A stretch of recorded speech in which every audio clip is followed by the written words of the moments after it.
Fala minha família, tudo certo com vocês? Mais um vídeo novo aqui no canal, dessa vez para falar sobre o Galo, Atlético Mineiro e a janela de transferência que o clube está fazendo para a temporada 2025. Antes de começar o vídeo, já vou pedir aquela moral para você curtir o vídeo, não custa nada e me ajuda muito. Deixe seu comentário aqui embaixo pra gente trocar uma ideia, vê se está inscrito no canal, se não tiver, se inscreve aí, compartilha o vídeo pro seu amigo, manda naquele grupo lá que você costuma falar de futebol. Olha, o que esse idiota aqui tá falando? E vambora. Seguinte, rapaziada, assunto do vídeo de hoje, janela de transferências do Galo. Já adianto, como vocês viram aí na thumb, não estou gostando, não tá me empolgando e acho que o clube tá dando um tiro no pé. Assim, a minha opinião é essa, que a janela de transferência tá ruim, tá sendo mal feita e o elenco tá ficando mais fragilizado do que a torcida esperava ou do que deveria. Para um time que foi vice-campeão da Libertadores, vice-campeão na Copa do Brasil, teve um desempenho bem abaixo ali no Brasileiro, até por ter deixado o campeonato de lado em certo momento, mas eu acho que a torcida esperava muito mais, enfim. Cara, o Atlético Mineiro perdeu o Paulinho, né, que foi o artilheiro do Campeonato Brasileiro de 2023 pelo Galo, fez uma boa temporada de 2024, abaixo da temporada anterior, mas mesmo assim conviveu muito tempo ali com uma lesão, tanto que ele vai pro Palmeiras, ainda não conseguiu estrear, teve que passar por cirurgia e tudo mais, atrapalhou demais a temporada do Paulinho, mas é um cara que, assim, é uma certeza.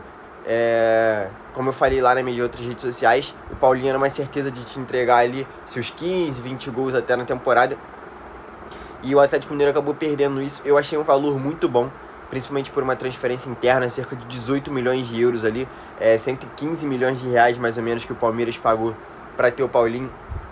Então, realmente foi uma proposta financeiramente muito boa, mas a torcida estava esperando outra coisa com esse dinheiro, investir no elenco de outra maneira, na minha opinião, e pelo que eu tenho visto aí na repercussão nas redes sociais do Galo. Por quê? Como eu falei, o Paulinho é um cara que vai te entregar ali seus 15, 20 gols por temporada, e pro lugar dele, as contratações que o Atlético Mineiro fez, pra mim são dúvidas. São jogadores que já tiveram um auge na sua carreira muito bom, são jogadores que já entregaram muito com a camisa de seus antigos respectivos clubes, mas que vem em baixa já uma certa temporada e parece que o Galo tá tentando recuperá-los, assim, de certa forma. Eu separei aqui as contratações, valores e tudo mais. O Galo perdeu mais gente de composição de elenco. Allan Kardec saiu, o Eduardo Vargas saiu, quem mais? O Bruno Fux agora tá indo pro Palmeiras também, numa troca envolvendo aí outro jogador, que a gente vai falar mais pra frente. Enfim, o Galo perdeu, parece que o Otávio também não vai ficar. Perdeu algumas peças, Mariano, lateral direito, foi pro América Mineiro, enfim. Perdeu algumas peças ali de composição de elenco, mas a espinha dorsal ali do time titular, praticamente só o Paulinho saiu. E então, cara, assim, pro lugar, com esse dinheiro, deveria trazer o que? Um defensor, um volante, que a torcida tá pedindo muito. Perdeu o Batalha também, né, se eu não me engano, o Batalha saiu, foi para um clube argentino, enfim, do time titular. Mas as contratações que o Atlético Mineiro fez não me agradaram muito, assim. Primeiramente, Gabriel Menino e Patrick, que vieram no negócio do Paulinho, vieram como troca. Como eu falei, o Patrick é um jovem promissor da base do Palmeiras, a gente viu pouquíssimo dele no profissional, então não sabemos muito o que esperar. É um jovem que parece ter bastante potencial, mas como eu falei, é uma dúvida também. Ninguém sabe do potencial que ele pode atingir, enfim, é uma dúvida. O Gabriel Menino é um cara que já performou muito bem com a camisa do Palmeiras, há alguns anos ali, alternou entre titular e reserva, teve momentos melhores, momentos piores com o Abel, mas é um cara também que já vem em baixa. A paciência da torcida do Palmeiras com ele já vinha diminuindo nos últimos tempos, e o Palmeiras negociou para o Atlético Mineiro. Talvez essa mudança de clube, mudança de ares, faça bom para o Gabriel Menino. Tem sido titular aí no começo de temporada no Campeonato Mineiro, mas mais um jogador que é uma dúvida, como eu falei, já mostrou muito potencial, já teve momentos melhores com a camisa do Palmeiras do que vinha na última temporada. Então, mais uma dúvida, qual Gabriel Menino vai chegar no Galo? Aquele dos melhores momentos ou reserva do Palmeiras? Enfim, mais uma dúvida para esse elenco do Galo. E não é um jogador, eu acho que mude o patamar do Atlético Mineiro. Não é um jogador que chegue para vestir a camisa e fale assim, pô, o Gabriel Menino é uma solução para a posição. Assim, agora que a gente contratou o Gabriel Menino, não existe mais dúvida que aquela posição ali o Galo está bem servido. Não enxergo dessa forma. Mais um jogador que vem em questão de troca foi o Caio Paulista. Agora, mais recentemente, ainda não foi inscrito, nem foi apresentado pelo clube ainda, mas o Galo já corre para tentar escrevê-lo, tanto ele quanto o Rony, que a gente vai falar mais pra frente, para as semifinais do Campeonato Mineiro. foi envolvido numa troca com o Bruno Fux, o zagueiro Bruno Fux, tá indo pro Palmeiras, o Palmeiras que perdeu, né, o Vitor Reis, negociado com o Manchester City pra zaga, o Bruno Fux tá indo pra lá e o Caio Paulista tá vindo pro Atlético Mineiro. O Caio Paulista é um jogador que surgiu ali como ponta, como atacante, e foi transformado em lateral esquerdo foi pelo Diniz, né? Foi o Diniz ou o Dorival? Não lembro. Foi transformado em lateral esquerdo, principalmente no São Paulo, foi campeão da Copa do Brasil jogando dessa forma. Cara, é um jogador que eu tenho muitas ressalvas assim com a parte técnica do Caio Paulista. Eu acho ele extremamente limitado. Eu entendo que é um jogador tático, um jogador que se dedica, bom na marcação, tem um vigor físico muito bom, mas é um jogador, eu acho, extremamente limitado tecnicamente. Tanto que ele é campeão da Copa do Brasil pelo São Paulo, sai valorizado, inclusive, quando é contratado pelo Palmeiras, e não consegue jogar. Assim, o Palmeiras teve a lesão do Piquerez, o Caio Paulista claramente chegou para ser um reserva do Piquerez pela lateral esquerda, e ele acaba, assim, mesmo com a lesão grave que o Piquerez teve, ele perdeu praticamente o final de temporada inteiro. Muitas vezes o Caio Paulista não foi essa peça unânime na lateral esquerda do Palmeiras. O Vanderlan foi usado muitas vezes, enfim. Então, cara, é um jogador que eu tenho muitas ressalvas técnicas, eu acho extremamente limitado. E também não sei se vai cumprir bem essa função de reserva do Guilherme Arana, que é praticamente, eu acho que ele tá chegando para isso. Não imagino mais o Caio Paulista voltando a jogar como atacante ou como ponta. Imagino ele que está sendo contratado como lateral esquerdo para ser uma opção ali pro Arana, que tem o Rubens, cara, já, que é um jogador que, assim, tem um bom potencial também, sempre que entra costuma dar assistência, costuma participar bastante. Então não sei como vai ficar essa disputa na lateral esquerda do Atlético Mineiro. O Arana aí vai ter, provavelmente pode perder datas FIFA por ser convocado e tudo mais. Então eu sinceramente não sei como essa chegada do Caio Paulista pode impactar no desenvolvimento do Rubens e etc, etc. Agora vamos falar dos valores de compra que o Atlético Mineiro gastou, que é algo que já se aproxima aí dos 140 milhões de reais, já até ultrapassando o valor que foi gasto, foi recebido pelo Paulinho. Primeiro, o Robert, 3 milhões de reais, jogador que veio do Atlético, uma aposta, um jogador que se destacou no campeonato estadual. Então, assim, como eu falei, mais uma aposta, mais uma dúvida, e a gente não tem muito como falar, assim, eu particularmente conheço pouco do jogador, então, mas é um valor baixo ali, a aposta acho válido, mas também não é um jogador que resolve seus problemas. O Natanael, cara, um lateral direito que fez uma ótima Série B pelo Curitiba, se destacou bastante e tem se destacado bastante nesse começo de temporada também. Como eu falei, o Atlético acabou perdendo o Mariano. O Saravia, eu acho também um jogador muito limitado, assim. Não acho que o Saravia seja um jogador confiável para o Atlético Mineiro disputar títulos grandes e tudo mais. Então, o Natanael chegou, tomou conta da posição já nesse começo de ano, tem jogado bem, tem dado assistência, participado bem ofensivamente. É um jogador que eu tô curioso para ver, claro, no alto nível maior, enfim, jogos de mata-mata do Copa do Brasil, se o Atlético chegar, jogos de brasileiro contra adversários grandes.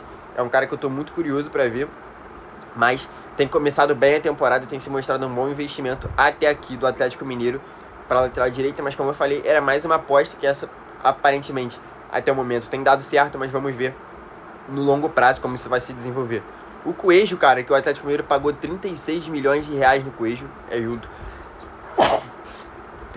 junto ao Atlético Paranaense. Não vou gravar de novo não, segue. 36 milhões de reais junto ao Atlético Paranaense. O Coelho é um jogador interessante, tem bons momentos ali, principalmente pelo lado esquerdo. Ele tem essa cortada para dentro, essa finalização como uma característica muito forte. Joga também pelo lado direito. Teve bons momentos no Atlético Paranaense, mas também não é esse cara, aquele atacante que vai te entregar os 15, 20 gols, aparentemente, tá?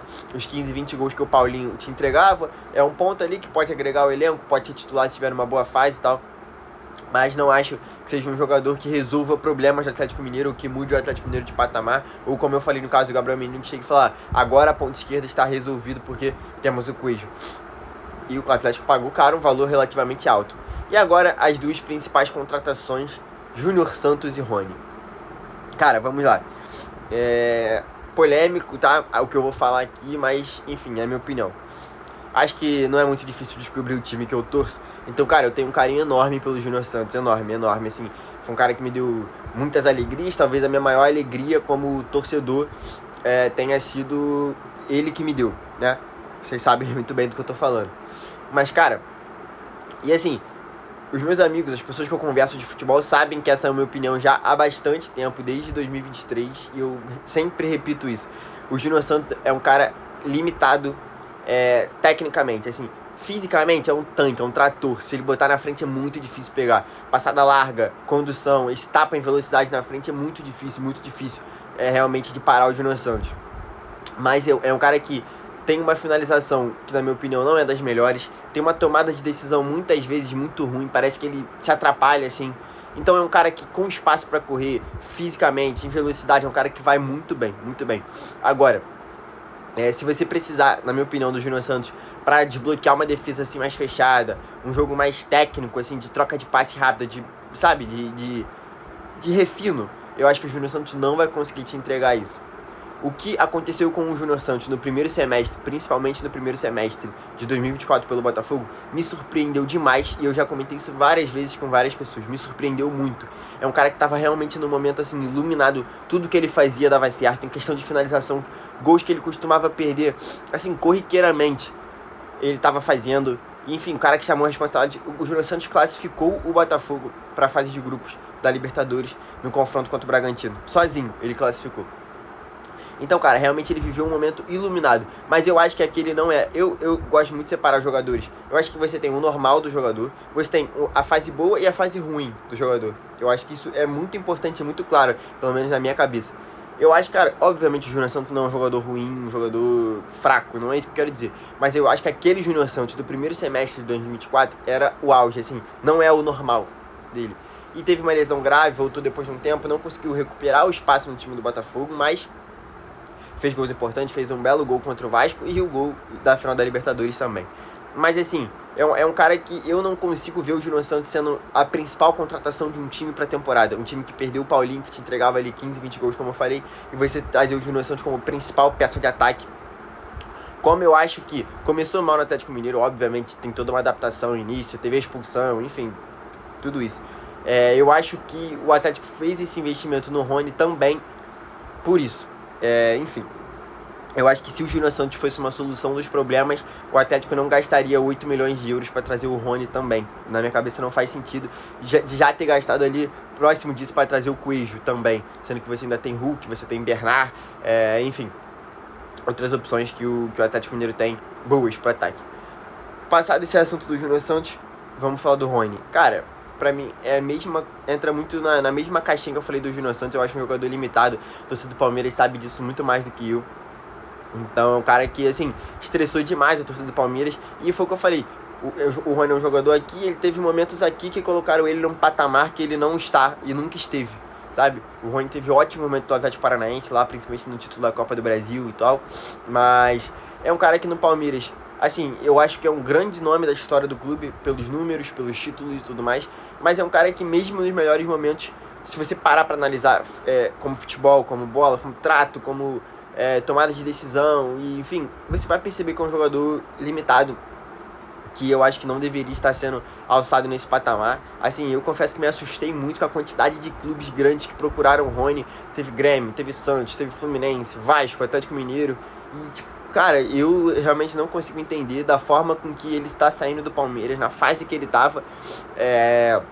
Essa briga dos clubes se está piando para ter o Rony, assim, na minha cabeça não faz sentido, mas como eu falei, eu acho que é um jogador justo, que pode servir, pode agregar, mas para você pagar 8 milhões de euros, 6 milhões de euros no mercado interno, eu acho que, na minha visão, é muito melhor você pegar esse dinheiro, já que é para trazer uma aposta, você não sabe qual o Júnior Santos vai chegar, qual o Rony vai chegar, você podia trazer um outro jogador, talvez um jogador mais jovem, que você não sabe ainda esse teto potencial, porque você já sabe o teto do Rony, você já sabe o teto do Júnior Santos, e eles já passaram desse teto, com mais idade você tá pagando, na minha visão, esses valores que o Atlético Mineiro pagou para ter os dois, você está pagando pelo prime, pelo auge do Júnior Santos, pelo auge do Rony.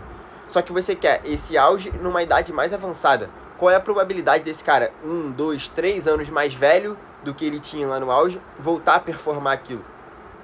Na minha cabeça faz mais sentido você investir esse valor num jogador jovem, por mais que tenha apresentado menos até esse cara, você não sabe qual é o auge dele. O auge dele pode ser muito maior do que esse valor e você ganhar com revenda e tudo mais. Mas essa é a minha opinião. Não me agrada até agora a janela de transferência do Atlético Mineiro, justamente por isso. Eu acho que você vendeu uma certeza, que é o Paulinho, um jogador de 24 anos. Rendeu uma boa grana, como eu falei, a negociação financeiramente foi ótima para o Atlético Mineiro, na minha opinião. Mas eu acho que você trouxe muitas dúvidas e poucas certezas. E eu acho que a única certeza que esse time do Atlético Mineiro ainda tem é o Hulk. Obviamente, nem preciso falar. E o Scarpa, cara, eu acho que é um jogador muito interessante também. E pelo amor de Deus, eu não consigo entender essa agonia dos treinadores, tanto do Milito quanto do Cuca, de prender o Scarpa na lateral direita, na ala direita. O Scarpa jogou muita bola aqui no Palmeiras, jogando por dentro, tendo espaço para bater pro gol, articular o jogo. Eu queria muito, muito mesmo ver o Scarpa jogando mais por dentro, mais como esse camisa 10 ali atrás do Hulk, do lado do Hulk, para ver como seria se a gente conseguia ver aquele futebol do Scarpa, que foi o melhor jogador do Brasileirão com a camisa do Palmeiras em 2022, se eu não me engano, né? Enfim, é isso, esse foi o vídeo de hoje. Deixe a sua opinião nos comentários, se você concorda, se você discorda, vamos trocar ideia, vamos debater. Manda pro grupo dos seus amigos lá, deixa o like, por favor, se inscreve no canal e tamo junto, até a próxima.